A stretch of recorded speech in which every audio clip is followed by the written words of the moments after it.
yo podría reconstruir con bastante facilidad lo que pasó ese 23F por la tarde, sobre todo desde el momento en que he escuchado a los ancianos en la esquina de la calle donde yo vivía entonces hablar de que la Guardia Civil había entrado a tiros en el Congreso. Pero una cuestión son los recuerdos y otra cuestión es la realidad de lo que sucedió ese 23F. Sobre eso se han escrito multitud de libros, han corrido libros, ríos de tinta. Yo tengo que decir que yo tengo un libro preferido sobre el tema, creo que es el libro que seguramente más se acerca a la realidad, dentro de lo que se puede acercar a la realidad que el que quiere reconstruir la historia, y su autor está esta noche con nosotros, es don Juan Alberto Perote, coronel y antiguo responsable de los comandos operativos del CSIC. Don Juan Alberto, muy buenas noches, muy bienvenido. Buenas noches. Usted publicó en el 2001 este libro al que yo hacía referencia, que se titulaba 23F, ni Milans ni Tejero, el informe que se ocultó. ¿Usted se sigue reafirmando a más de una década de distancia en lo que escribió en aquel libro? Con más empeño. Todavía con más empeño. Por cierto, es interesante que Sabino Fernández, cuando, en fin, poco antes de morir, en una entrevista que hacen, el libro que él tiene en las manos es precisamente su libro sobre el 23F. Sí. Esto parece que era una especie de señal, ¿no? Le puedo enseñar la fotografía. Sí. Anda, la estoy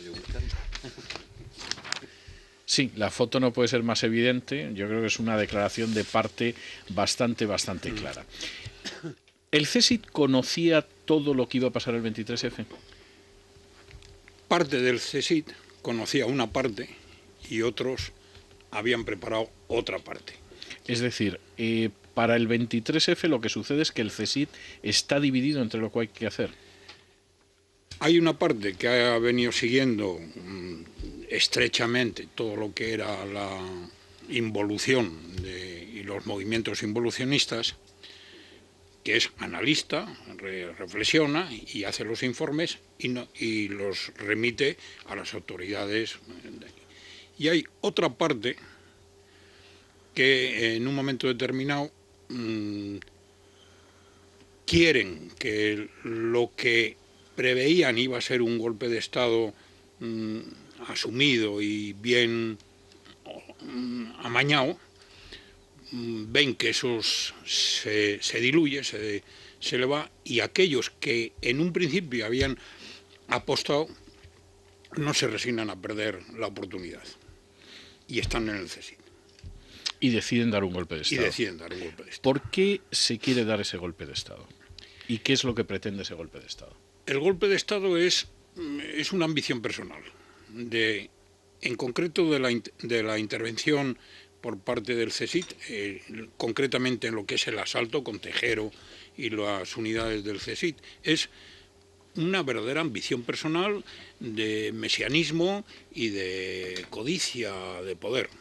Es decir, que el factor humano, como en la novela de espías de Graham Greene, es exactamente lo mismo que sucede aquí. Y dentro de ese factor humano que ambiciona el poder, que quiere modelar la historia y todo lo que eso implica, ¿qué es lo que pretende realmente el golpe? Bien, el golpe es, como todos los golpes, trincar el poder. Es a río revuelto, ganancia de pescadores, ¿no? El golpe estaba no vamos a decir el golpe, la maniobra involucionista estaba asumida por la sociedad, parte de la sociedad, y desde luego por la mayor parte del poder. Y lo asumían como mal menor. Había una persona que no lo asumió y era muy importante, que era el jefe del gobierno, que era Adolfo Suárez. Él no lo asumió. Y ahí viene la discordia. Él no lo asume, como no lo asume, dimite, como dimite, para el movimiento involucionista. Lo para radicalmente. Y aquellos que estaban ansiosos de que eso se produjera para medrar, pues no se resignan y por la puerta de atrás dan el golpe. Ahora, ese golpe, ¿qué hubiera significado de haber triunfado? ¿Una junta militar, un gobierno de concentración con armada al frente? ¿En qué se hubiera traducido? No, si es que resultara el golpe con la entrada de Tejero en el Congreso, ya no había una solución light de nada. O sea, eso era puramente las pistolas encima de la mesa. El propio Milans, dubitativo durante todo el proceso, no quiere llegar a esa situación. No quiere llegar, pero no se resigna a no tener un papel. Y la ambición del general Armada y de el comandante Cortina, que es realmente, yo creo, que la cabeza que hace toda la operación de diversión y de confusión, pues hacen el resto. ¿Qué hubiera sucedido si esa noche del 23F se hubieran desconectado debidamente las cámaras de televisión y nadie hubiera visto cómo entraba Tejero en el Congreso, cómo se disparaba al techo, cómo intentaba hacer la zancadilla a Gutiérrez Mellado para tirarlo por el suelo? Si eso no hubiera ocurrido, vamos a decir, no había habido golpe de Estado y sí una maniobra involucionista. De todas las maniobras que estaban previstas, la de crear un gobierno de coalición militar y civil, con la anuencia del rey, todo eso habría sucedido. Si el general Armada hubiera salido de presidente del gobierno esa noche. Ahí es donde el propio general Armada se equivocó. O sea, el general Armada, en su trayectoria durante los últimos meses del golpe, anula o pretende anular la intención del rey.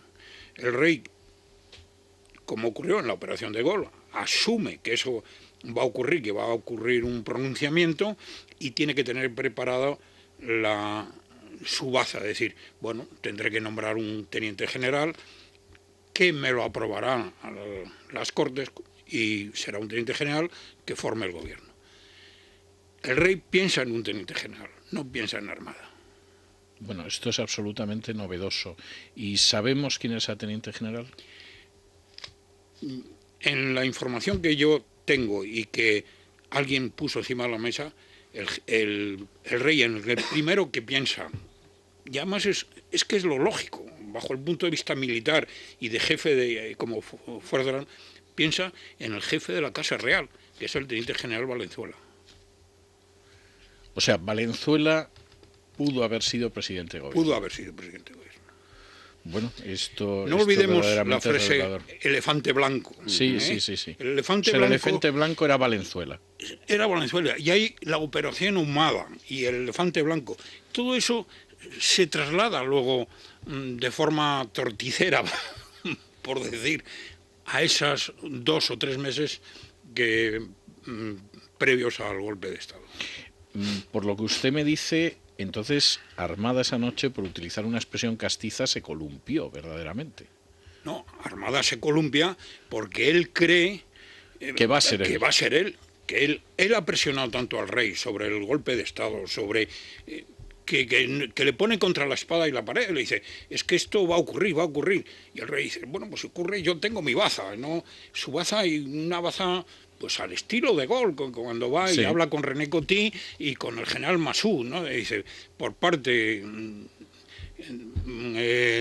dejo calmados a la parte militar y por otra parte los políticos me apoyan.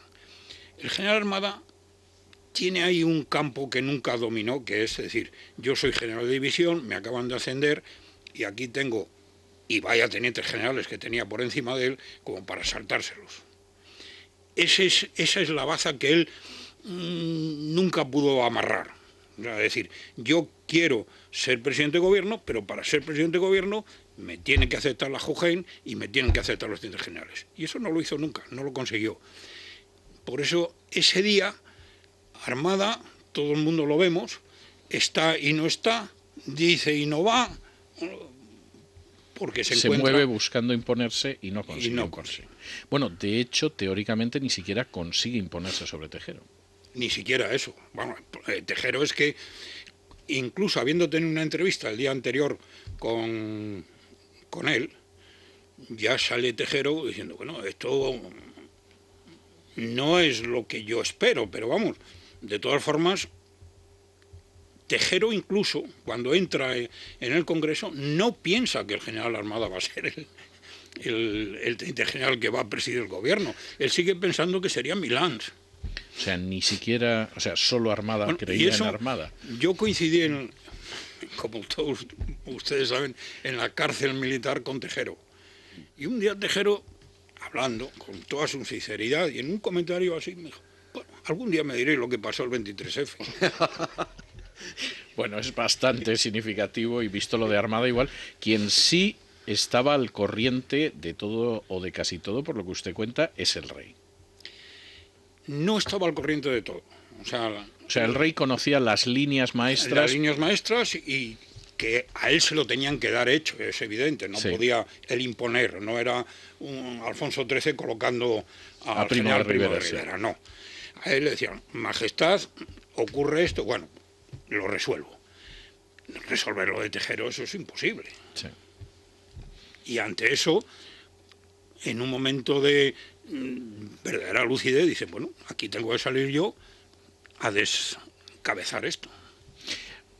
Y sabemos más o menos el papel que juega el rey, que representa el rey en todo esto, Armada, Tejero, el ejército. ¿Qué papel representaron los partidos políticos? Porque Suárez evidentemente no tenía la menor intención ni de que le dieran el golpe ni de sumarse a esa maniobra, pero ¿qué sucede con el resto de los partidos políticos? Suárez decididamente no cede ni un milímetro ni con el rey ni con las presiones políticas de su partido. No, él es presidente de gobierno y muere con la camisa puesta. Esa es su idea. Pero llega un momento en que él decide, y decide por España. O sea, es cuando dice, bueno, aquí la única solución es que me haga el harakiri. O sea, y es cuando presenta su dimisión y dice, ya he desmontado todos los golpes de Estado. Se equivoca, porque no ha desmontado la ambición de Armada y de los acólitos que tiene Armada o de las personas que tiene detrás de hacer un segundo golpe al amparo de la primera idea. ¿Y en el resto de los partidos políticos? ¿Es cierto que el Partido Socialista, como ha contado incluso Jordi Pujol en el primer volumen de sus memorias, mantenía contactos con los golpistas? Sí, con el propio general Armada. Cuando el general Armada en Lérida tiene la entrevista con él, está hablando no de su golpe de Estado, habla del movimiento involucionista en el cual se va a ver obligado a pronunciarse el rey apoyando un directorio, no directorio militar, un gobierno de coalición o de composición militar y civil. Eso es lo que habla el general Armada. Cuando estamos hablando de involución, ¿qué significaba?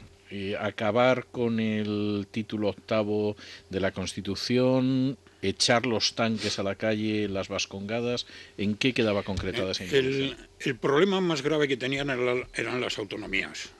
El eliminar las autonomías, volver a la centralización, ese es el pronunciamiento que tienen lo vimos incluso al año siguiente, cuando la otra tentativa, era lo que realmente buscaban, decir, hay que poner orden a esto no va a ningún lado.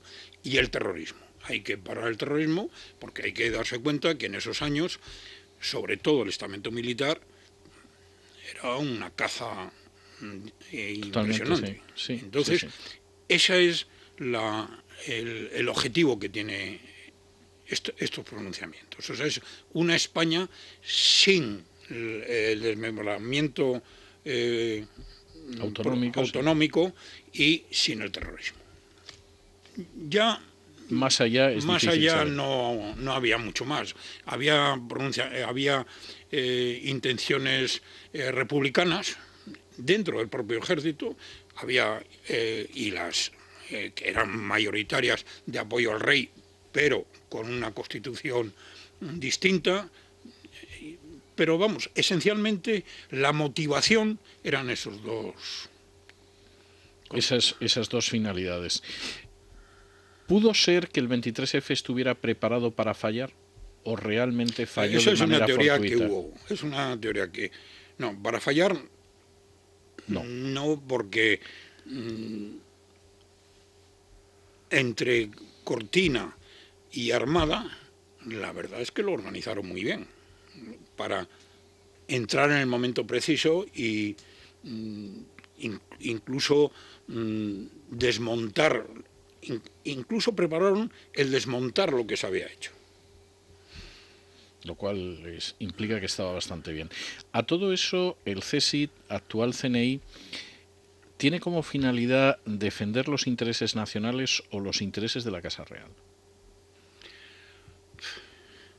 En esos momentos yo no, no puedo... El CNI, en el CSIC, entonces, 23F de ese año, hay que darse cuenta cómo estaba. No tenía jefe. Ya no había director. Había un director interino que era teniente coronel de Infantería de Marina. O sea, no es... Y estaba Narciso Carreras, un teniente coronel que estaba ahí porque pasaba, ¿no?, por allí, y que le anuncié yo el golpe de Estado, ¿no? Y el CSIC tenía, por otra parte, un secretario general, que era un hombre militar, el comandante Calderón, sí. que tenía una trayectoria progresista, de hombre abierto, de contacto con la población civil, pero el CSIC no tenía una fuerza, no era un árbol resistente, era un árbol filtrado. Bueno, eso explica que pudieran hacerse dos planes y 7. Sí, entiendo esto. Vuelvo a la pregunta inicial y fundamentalmente el CSIC, si no en ese momento en otros, ¿cuál ha sido su objetivo fundamental? ¿La defensa de la Casa Real o de los intereses nacionales? Bueno, yo personalmente puedo opinar de mi tiempo en el CSIC, con el mandato del general Manglano, y evidentemente había un verdadero esfuerzo por reforzar la presencia, la corona. O sea, era el general Manglano era un hombre muy monárquico en ese sentido y no tuvo la menor duda en dirigir la nave de forma que se defendiera la corona. Bien, sí que era la cuestión a la que yo iba. Hay otra cuestión que a mí me parece bastante interesante por esto que usted está contando. En un momento determinado el CSIC no tiene una dirección clara, la persona que se ocupa de eso se ocupa de ello más formalmente que realmente. ¿Esa situación ha vuelto a repetirse después cuando el CSIC se ha convertido en CNI o por el contrario, hasta donde usted sabe, los servicios de inteligencia han estado más articulados después del 23F? No, después del 23F y del 27O, hay que pensar que al año siguiente se aborta, entonces se aborta lo que era una planificación de un golpe de Estado. A partir de esos años el CNI se constituye, empieza a tener esqueleto, porque hasta ahora habían venido los del Alto Estado-Mayor, habían venido los del SECET, entre esos grupos había guerras internas por ocupar los puestos, era un mejunje. Después ya no, ya hay una dirección acertada por parte del general Manglano, en el cual empieza a poner los puntos sobre las 6 y empieza a constituir lo que es un servicio de inteligencia. Porque hasta entonces pues era una amalgama de antiguo servicio de información militar, servicio de presidencia de gobierno, paramilitares, en fin. Pero ya cuando el general Manglano se hace cargo y los años que él está, el CSIC coge fuerza y esqueleto de servicio de inteligencia. Actualmente no me cabe la menor duda, yo ya estoy totalmente desconectado, pero leyendo entre líneas, por lo que veo, y algunas cosas le veo mucho más consolidado y con verdadera presencia en el mundo de la inteligencia en general. ¿El CNI en estos momentos tiene planes para hacer frente a un desafío secesionista? Me figuro que sí. No lo puedo decir, pero me figuro que sí. Luchamos, y ahí en eso sí que estuve yo, luchamos contra los movimientos secesionistas, pero siempre desde un punto de vista fuera de partidos no constitucionales. Que un partido constitucional se plantee la secesión, eso yo no lo he vivido, desde luego. Ya, ese es un presupuesto que no estaba. Don Juan Alberto, si no tiene usted inconveniente, yo le voy a pasar los trastos de interrogar a mis compañeros de mesa para que le formulen alguna pregunta. Don Javier Somalo. ¿Qué tal? Muy buenas noches, César. Buenas noches, señor Perote. Buenas noches. Me agolpan las preguntas, necesitaríamos todo el programa, César. Yo, la foto esa, que no la he encontrado, pero es verdad que se... Es de La Razón. Sí, es una entrevista en La Razón en el año 2007, si no recuerdo mal, y que se hablaba de ese mensaje oculto, que bueno, oculto no, bastante obvio, bastante obvio. Lo que pasa es que la foto que había visto yo era otra, tenía varios libros y sin embargo el que coge para posar en esa foto es el de ni Milans ni Tejero. Ha habido muchísimos libros y cada año hay uno con teorías absolutamente contrapuestas. Pero yo voy a aprovechar que hay aquí una persona que, aunque ya esté retirada, sabe lo que es los servicios de inteligencia porque ha vivido en ellos y en una época complicada, para preguntarle, desde su posición de lector de periódicos, pero con más experiencia, poco, pero con más experiencia que cualquiera de nosotros, ¿cómo ve Juan Alberto Perote lo que estamos viviendo ahora mismo de escuchas generalizadas en todos los, se supone que en todos los partidos políticos, si eso lo ve serio o son escuchas de, no sé, de serie B? ¿Cómo ve Perote que, por ejemplo, la princesa Corina diga que tiene asuntos clasificados y que además eran siempre delicados y confidenciales, de cosas que le pedía el gobierno español y que los tiene ella a buen recaudo?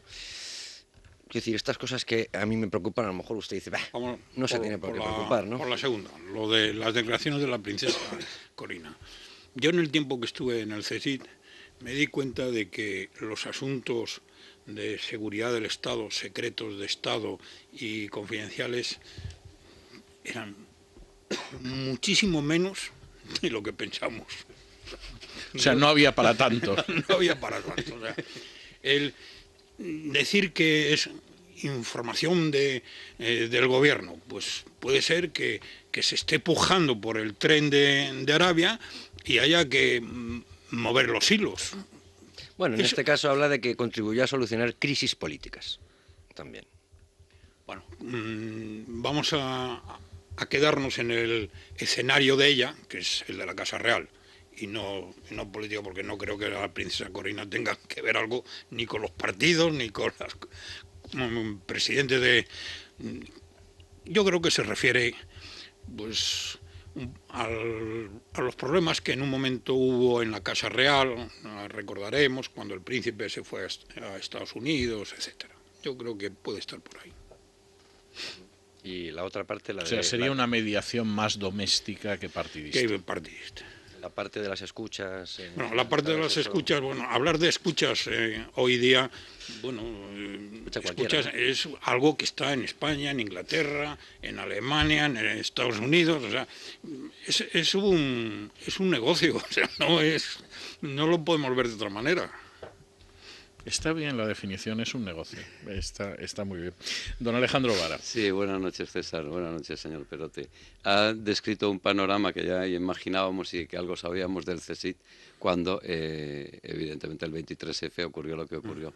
Cuando el 11M, ¿usted considera que también el CSIC falló, que no se estuvieron precisamente a un nivel profesional como requería la situación que luego, o era inevitable? El 11M es desconcertante. O sea, el entonces director Jorge Dezcayar, y por las declaraciones, yo ya no estaba ahí, pero por las declaraciones que hace el propio gobierno, que era el gobierno del PP, no se enteró del 11M. O sea, no se enteró, y se enteró con bastante retraso. Que un fallo, ahí hay fallo reconocido, de la Guardia Civil y de la policía. O sea, son fallos que ellos mismos ya han reconocido en cuanto conocían las andanzas por parte de la policía y de la Guardia Civil de estos grupos islámicos, bueno, vamos a llamarlos islámicos, los conocían, cada uno por su lado. Y les estaban dando cuerda, es cierto, les daban cuerda porque eran muy fáciles de controlar y los tenían controlados. Pero les dieron tanta cuerda que se les escapó a unos y a otros. Luego siempre se ha suscitado recordemos al presidente Aznar, detrás de aquellas montañas, etcétera, siempre se ha suscitado quién estaba detrás. Debemos trasladarnos a la situación internacional de esos años y respecto a Marruecos. El informe del político, que ahora no recuerdo, referente a la situación del Polisario, el plan Baker, que primero es rechazado y en un momento determinado Aznar lo acepta. Los avisos que nos llegan después pues van siendo paulatinos, es Casablanca, es Perejil y es el 11M. O sea, ¿usted cree que detrás del 11M estuvo Marruecos? Bueno, marroquíes son los que lo hicieron. Ya. Ya es un... Bueno, el que está, ya es un dato, el que está en la cárcel. El que está en la cárcel y los que murieron. Eso no se puede saber. ¿Y Francia? No, La teoría... yo lo descarto totalmente. Yo he hablado, y ahora es opinión, yo no es información, es opinión, con compañeros míos, amigos, y evidentemente se plantean algo muy grave, y es que si nosotros, me refiero, el gobierno español en un momento determinado llega a tener conclusiones o indicios de que realmente es Marruecos, es un causus belli. Claro. Y eso, en una palabra diría, a cualquiera, ¿no? Y hay que echarse atrás. Sí, como hipótesis no está nada mal. Don John Muller. Hola, buenas noches. Es que me he quedado hasta sin palabras. Sí. Por eso Buenas noches, César. Buenas noches, coronel. Buenas noches. Desde hace mucho que no nos vemos. Hace mucho tiempo, sí. Creo que estuvimos juntos haciendo un programa para el aniversario del 23F, de hace 10 años. Yo quería preguntarle, volver a lo que ha preguntado Javier Somalo. ¿Cómo diagnosticaría usted qué está pasando? O sea, ahora que vemos que en los periódicos aparecen reiterados informes de la UDEF, algunos de ellos aparentemente antiguos o anticuados, pero que todos responden a un mismo organismo policial. Hay otras filtraciones policiales, hay una agencia de detectives que ha sido prácticamente desmantelada por una situación crítica. Todo esto se vuelca en la prensa y aparece.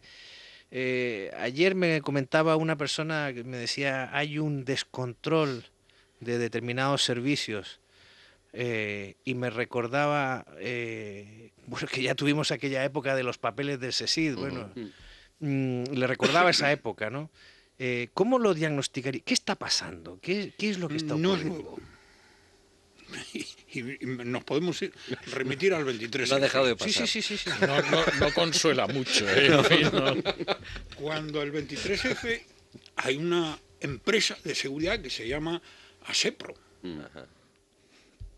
que estaba en manos del hermano del comandante Cortina. Y ASEPRO se dedica a hacer los barridos de los tenientes generales y del general Armada. Y con ASEPRO se alquilan vehículos y era una empresa de seguridad. O sea, no es nada nuevo que las empresas de seguridad, de investigación, eso, tengan algo que ver con los servicios. Ocurre en todos los países. Ni tampoco que haya familiares a uno y otro lado. Y otro lado. Pero volviendo a... ¿no? ¿Y la policía? La policía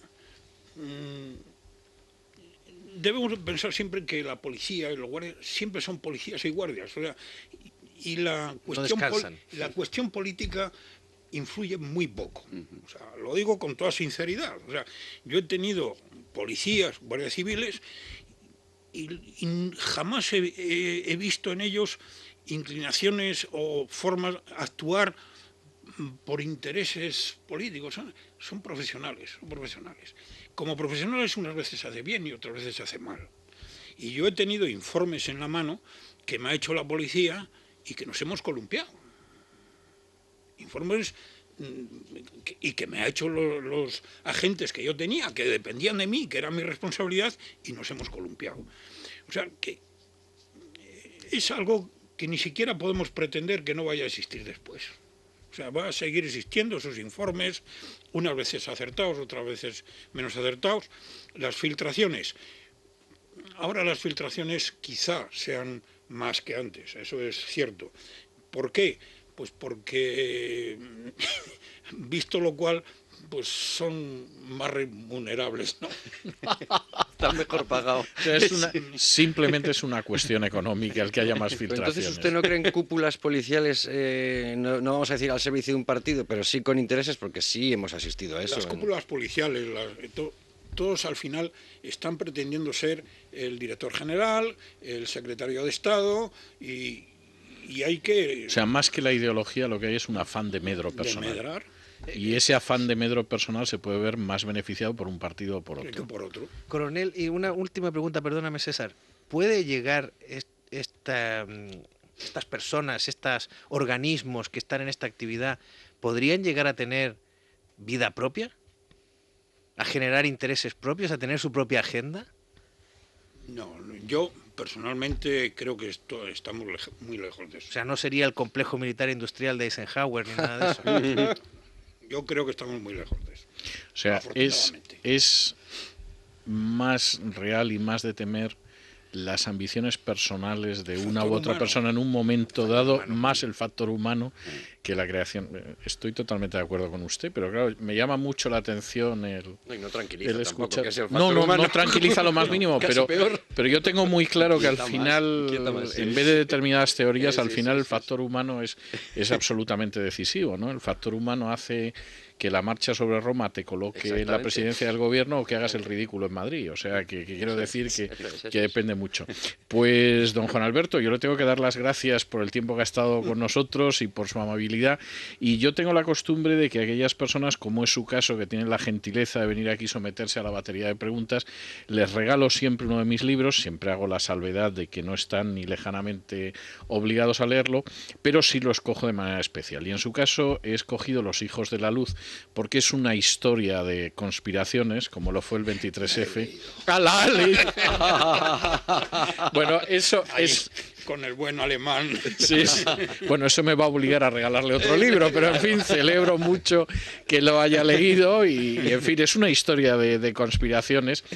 Le buscamos otro ahora mismo, o sea, no se preocupe. Masones y no, Muchísimas. Bueno, es que tienen que estar informados de todo, hasta de la buena literatura. Muchísimas gracias. Hacemos una pausa y regresamos enseguida. Es la noche de César. Cariño.